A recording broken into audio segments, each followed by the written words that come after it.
আসসালামু আলাইকুম রহমতুল্লাহ। প্রিয় দর্শক বৃন্দ, আজ আমরা আলোচনা করব যে কোন কারণে নারীরা জাহান্নামের দিকে যেতে পারেন। আমার এই আলোচনা কোনো বিশেষ পক্ষকে ছোট করার উদ্দেশ্যে নয়, বরং উদ্দেশ্য হলো প্রিয় নবী হযরত মুহাম্মদ সাল্লাল্লাহু আলাইহি ওয়াসাল্লামের হাদিসের আলোকে কিছু বাস্তব ভুলভ্রান্তি তুলে ধরা।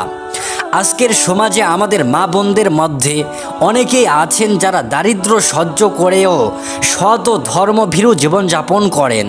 তারা নিয়মিত নামাজ, রোজা ও অন্যান্য ফরজ কর্ম পালন করেন।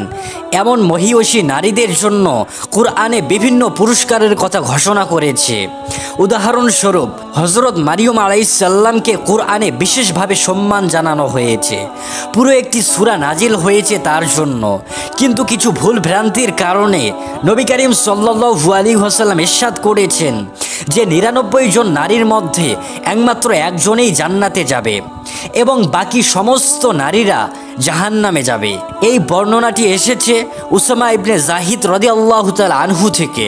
তিনি বলেন, নবী করিম সাল্লাল্লাহু আলাইহি ওয়াসাল্লাম বলেছেন, আমি জান্নাতের গেটে দাঁড়ালাম এবং দেখলাম যারা প্রবেশ করেছে অধিকাংশই দারিদ্র ও অসহায়।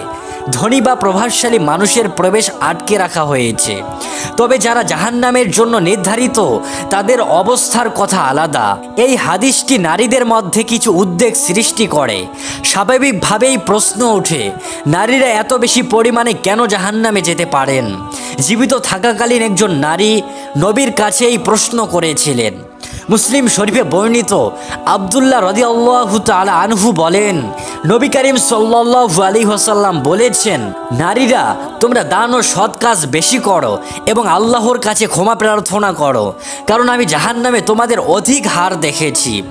এই কথা শোনার পর উপস্থিত মহিলাদের মধ্যে একজন নবীর কাছে প্রশ্ন করেন, ইয়া রাসূলুল্লাহ, আমাদের এই অবস্থা কেন নারীরা বেশি সংখ্যায় জাহান্নামে যেতে পারেন? রাসূলুল্লাহ সাল্লাল্লাহু আলাইহি ওয়াসাল্লাম বলেছেন, নারীরা প্রায়ই স্বামীর প্রতি কৃতজ্ঞতা হারিয়ে ফেলে এবং ছোটোখাটো অভিশাপ বা অভিযোগ করতে দ্রুত প্রবণ হয়। যদিও কথাগুলো শক্ত মনে হতে পারে, কিন্তু বাস্তব সমাজে আজকের নারীদের আচরণ অনেকটা এভাবেই দেখা যায়। 1400 বছর আগে যেমন দাম্পত্য জীবনে কিছু নারীর মধ্যে দেখা গেছে স্বামীর সামান্য ভুল হলে তারা অতীতের সুন্দর মুহূর্তগুলো ভুলে যায় এবং অবদানকে অস্বীকার করে বলেন, তুমি আমার জন্য কি করেছো? অনেক নারী ছোটোখাটো কারণে আবেগপ্রবণ হয়ে যায়। উদাহরণস্বরূপ তারা বলে, আমি মেয়ে হয়ে তোমার সঙ্গে সংসার করছি, তোমার ঘরে আসার পর কিছুই পাইনি, তুমি আমার জীবনটা নষ্ট করে দিয়েছো। তখন তারা হিতাহিত জ্ঞান হারিয়ে ফেলে। এজন্য নবী করিম সাল্লাল্লাহু আলাইহি ওয়াসাল্লাম সবসময় নারীদের সঙ্গে সদয় ও ধৈর্যশীল আচরণ করার নির্দেশ দিয়েছেন এবং উত্তেজনা এড়িয়ে নম্রভাবে কথা বলার উপদেশ দিয়েছেন। এরপর নারীদের জন্য একটি গুরুত্বপূর্ণ নির্দেশ আছে। এটি স্বামীর প্রতি অনুগত হওয়ার উদ্দেশ্যে নয়, বরং তাদের জাহান্নামের আগুন থেকে রক্ষা করার জন্য। আজ আমরা 15টি এমন অভ্যাস আলোচনা করব যা নারীদের জন্য খুবই বিপজ্জনক হতে পারে।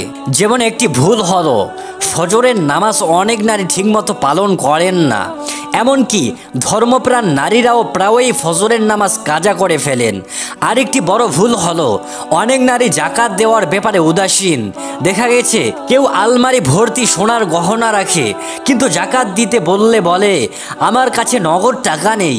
মনে রাখুন, এই ধরনের অলসতা ও শখের জিনিস জাহান্নামে যাওয়ার কারণ হতে পারে।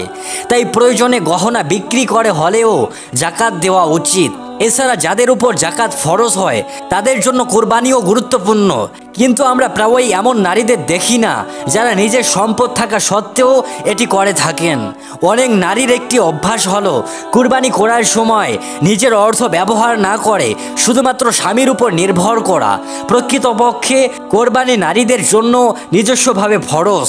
অনেক নারী এই দায়িত্ব সম্পূর্ণভাবে উপেক্ষা করে। আরেকটি বড় ভুল হলো নারীরা গোসল ফরজ হওয়ার পরও নাপাক অবস্থায় চলাফেরা করেন এবং বিভিন্ন কারণে গোসল করতে দেরি করেন। এটি একেবারেই গ্রহণযোগ্য নয়, কারণ পাক পরিচ্ছন্নতা ঈমানের একটি গুরুত্বপূর্ণ অংশ। অনেক নারী নেল পালিশ ব্যবহার করেন, কিন্তু নীল পালিশের কারণে অজু হয় না এবং পালিশ সরাতে সময় লাগে। ফলে অনেক নারী নামাজ ছেড়ে দেন বা পালিশ না সরিয়ে উজু করে নামাজ পড়েন। উভয়ই ভুল, কারণ যতক্ষণ পালিশ সরানো হবে না ততক্ষণ উজু পূর্ণ হয় না এবং উজু ছাড়া নামাজ গ্রহণযোগ্য নয়। তদ্রূপ অনেক নারী পর্দা করার ব্যাপারে উদাসীন। বিশেষ করে বিয়ের অনুষ্ঠান বা সামাজিক জমায়েতে আমাদের সমাজে কিছু নারীর আচরণ অশ্লীল হয়ে যায় নাচ গান বা হাইব্রিড সংস্কৃতির প্রভাবের কারণে। আরও দেখা যায় 2 বা 3 নারী যখন একত্র হয় তখন প্রায়ই গীবত বা তৃতীয় ব্যক্তির সমালোচনা লিপ্ত হয়। এটি নারীর স্বভাবের অংশ হয়ে দাঁড়ায়। অনেক নারী গীবত করতে করতে জাহান্নামের দিকে ধাবিত হয়। একটি উদাহরণ হিসেবে বলা যায়, এক বাদশা ঘোষণা করেছিলেন যে কেউ সবচেয়ে সুন্দরভাবে মিথ্যা গল্প বলবে তাকে পুরস্কৃত করা হবে। এক নারী দেখেছিলেন অনেক নারী এক জায়গায় বসে চুপচাপ ছিলেন। বাদশা হেসে বললেন, সবার মধ্যে চুপচাপ থাকা একমাত্র ঘটনা যা সর্বশ্রেষ্ঠ, কারণ নারীরা কখনো একত্রে থাকলেও কথা না বলে থাকতে পারে না। তারা অবশ্যই একে অপরের বা পরিবারের সদস্যদের সমালোচনায় লিপ্ত থাকবে। আমরা আল্লাহর কাছে প্রার্থনা করি আমাদের মা বোনদের গীবত ও নেতিবাচক আচরণ থেকে রক্ষা করুন। পরিবর্তে ধৈর্যশীলতা ও সহনশীলতা বজায় রাখলে আল্লাহ নিশ্চয়ই উত্তম প্রতিদান দিবেন। দান বা আচরণে কৃপণতা। অধিকাংশ নারী দান সৎকা বা সাহায্যের ক্ষেত্রে কৃপণ হয়ে থাকেন। তারা যদি বেশি দান সৎকা করতেন আল্লাহ তাদেরকে জাহান্নামের আগুন থেকে রক্ষা করতেন। কোনো নারী যদি ভুলক্রমে অন্যায় করে তখন ভুল স্বীকার করতে অনেক সময় লজ্জা বা দ্বিধাবোধ করেন, অথচ দুনিয়ায় ক্ষমা চাইতে কোনো অসুবিধা নেই, কিন্তু কিয়ামতের দিন এর জবাব দিতে হবে। অনেক নারী রোগ বা ক্রোধের মুহূর্তে কুফরি ধরনের কথা উচ্চারণ করে ফেলেন। এর মধ্যে সবচেয়ে বড় কুফরি হলো স্বামীর বিরুদ্ধে মিথ্যা অভিযোগ করা। এছাড়া তারা কখনো কখনো আল্লাহর বিরুদ্ধে অভিযোগও শুরু করে, যেমন বলেন, আল্লাহ আমার দোয়া শুনেন না। এটি একেবারেই ভুল। একজন বয়োজ্যেষ্ঠ মহিলা সম্প্রতি আমাকে বলেছিলেন তিনি নামাজ পড়েন না, কারণ তিনি মনে করেন আল্লাহ আমার উপর রোগ বা দুশ্চিন্তা পাঠান এবং আমাকে খারাপ রাখেন, তাই আমি রাগ করে নামাজ পড়ি না। প্রিয় বোনেরা, যদি আপনারাও কখনো এমন ভাবেন যে আল্লাহ আপনার দোয়া শুনছেন না, তাহলে জানুন আল্লাহ আমাদের সবার ডাক শোনেন। আপনাকে শুধু ধৈর্য ধারণ করতে হবে এবং নিজের ভুলগুলো খুঁজে বের করতে হবে। কখনো কখনো দেরিতে আল্লাহ কবুল করেন, কিন্তু তাছাড়া আল্লাহর প্রতি অসন্তুষ্ট হওয়া কখনোই ঠিক নয়। আল্লাহ বলেন, আমি তোমাদের ডাক শুনি।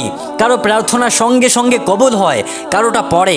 আরেকটি বড় ভুল হলো নারীরা যখন কোনো হাইব্রিড বা অ-ইসলামিক সংস্কৃতি দেখে তারা তা সহজে গ্রহণ করে এবং নবী সাল্লাল্লাহু আলাইহি ওয়াসাল্লামের সুন্নাহ উপেক্ষা করে।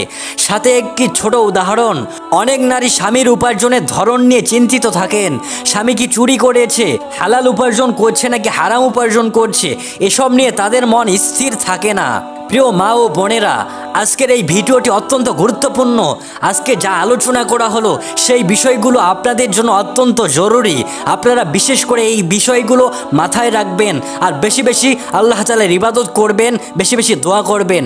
আল্লাহ তাআলা আমাদের মা বোনদেরকে জাহান্নামের আগুন থেকে রক্ষা করুন। সকলে বলুন আমিন।